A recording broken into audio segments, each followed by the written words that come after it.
Hi, this is Tim of the 1916 Company. Welcome and thanks for logging on. If you love this watch, email me, Team Mosso at the1916company.com for purchase pricing and availability questions concerning this watch. Today we discuss a model launched in 2023 based on the third generation Vacheron Constantin Overseas Chronograph. This is the Panda. In stainless steel, the Panda variant launched in 2023 with a dial that will be instantly familiar to fans of classical chronographs. It's 42.5 millimeters in diameter, 13.9 millimeters thick. From lug to lug, for just measuring the case, it is 50.6 millimeters. But if we measure the outermost link, you can see that the total distance across the wrist is a beefier 56.1. Don't be afraid of that, though. I'll throw it on my wrist, which is a modest 16 centimeters in circumference, and you'll note that it does fit. In fact, it comes with two straps, one in rubber, one in leather, with a second deployant clasp, so that if you want it to fit even better and proportionally look a little bit less massive, you can put it on that strap, and it's easy to do.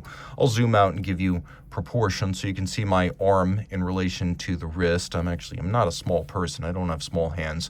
So you might find proportionally, as a total aesthetic, it looks natural on my wrist. So I'm going to opine that it's good for my wrist size and up.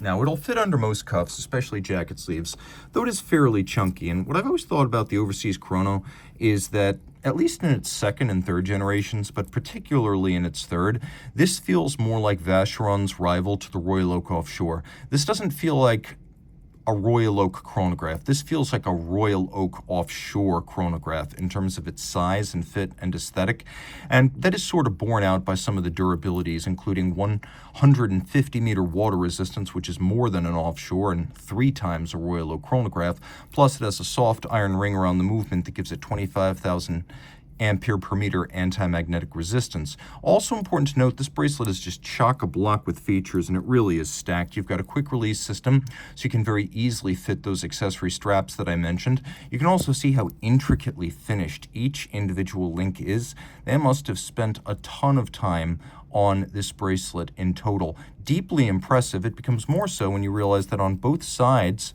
every single link is removable, so you have a lot of sizing flexibility. Also note the size of an intermediate link, so you have the ability, if you do find yourself in between sizes with these removable links, you've got that intermediate to fine-tune, but you also have this. There is a micro adjustment on both sides of the clasp, and so we have about 1.5 millimeters of sleeved push-in, pull-out adjustability. In case you're wondering, well, how easy is it really to put that quick release bracelet back on? It's very easy indeed. So the finishing, particularly inside of the link crevice, is really impressive.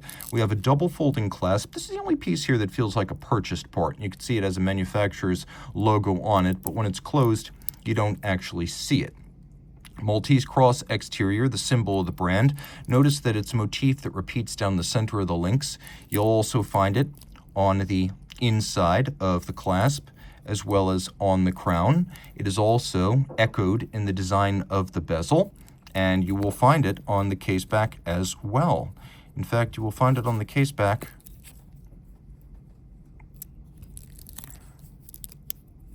here and here. Taking a look at the dial, yes, Panda. Tone on tone, black on silver, and you can see we have white gold hands, logo, and indices, so these pieces will never tarnish or oxidize. Notice outboard, we've got a lacquered black track for chronograph seconds and fractions of seconds, and then we have a metallic sunburst dial center with a different sort of silver-white brushed satination to the minutes and seconds tracking board of that, and then an azurage concentric pattern for each of the sunken black sub-registers. Let's take a look at the loom. It is a well-loomed watch with bright blue loom. We do have a quick set for the date, though the watch does not feature a hacking seconds function. That's probably the only modern feature it lacks.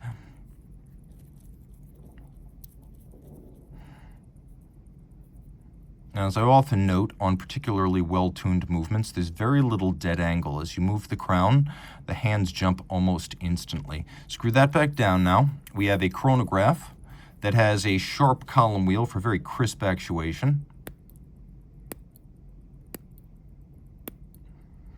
And because it's a vertical clutch, it starts up without any jump, stagger, or extraneous movement. In fact, if you just want to leave the chrono running, you can do so. The vertical clutch creates no additional wear and tear.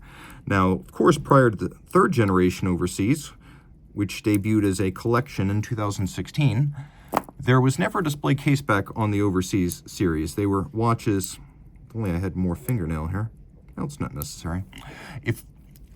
Yeah, I have to manicure for your viewing pleasure. But prior to the third generation Overseas, there was never a display case back, never a manufacturer caliber, and never Geneva hallmark. Well, they made up for lost time, as we have here a large caliber 5200 automatic winding chronograph caliber with a 22-carat rotor, ceramic bearings on the winding system, 52-hour power reserve, Geneva hallmark decoration, and you can see Poisson de Genève on both case and movement, as it is now a full watch standard, not just a movement decoration standard. The 22-carat rotor with a compass rose pattern featuring no fewer than 4 different decorations. You could see that the column wheel actually has a Maltese cross at its center. Attention to detail is excellent. 4 Hertz beat rate, 54 joules, high horology style, 5-position adjustment. We have many narrow stripes. We have engine turning on the base plate, black polished screw heads with chamfered slots in circumference. We also have satination on the wheels. My favorite detail here is the chiseling on the rotor. You can see that hand chiseling that's performed with a tiny drill bit or a tremblage effect using a small hammer. And then you can see that not only do we have mirrored anglage on the edge of the bridges, which we do have, but we also have it in all of the jewel sinks as well. It's beautifully executed. A watch to adore, even if you're not necessarily a fan of Pandas. If you love this watch, reach out to Team Mosso at the 1916company.com for purchase and pricing details.